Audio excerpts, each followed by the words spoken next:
the key difference between a Jackson's mesh fence and a generic mesh fence is the fixings. The fixings are behind the mesh, so the only way you'd be able to get hold of them or attack them is by accessing the other side of the perimeter and then going at them with some kind of chisel because of the security fixing. A generic mesh fence has fixings on the front. So using a DIY screwdriver, you can walk up to the fence, take out the screw.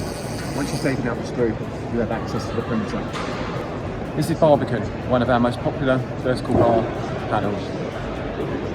Our USPs with this panel are the fact that the panel is attached to the post using hidden internal connectors. So unlike flat bar, where you have fixings or connectors that can be unscrewed and the panel can be removed, Barbican is very different to that. Another feature of this panel is the rails.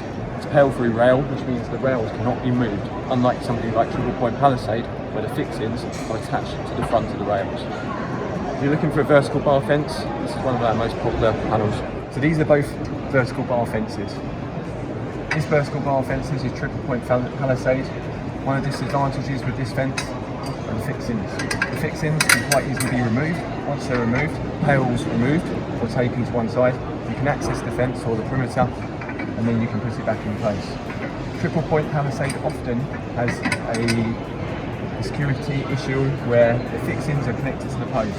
You can also undo the fixing there and remove the rails. This is the same with flat bar. You used to undo the fixing there, you can actually remove the panel. Recently this has been a serious problem with metal thefts and not just security.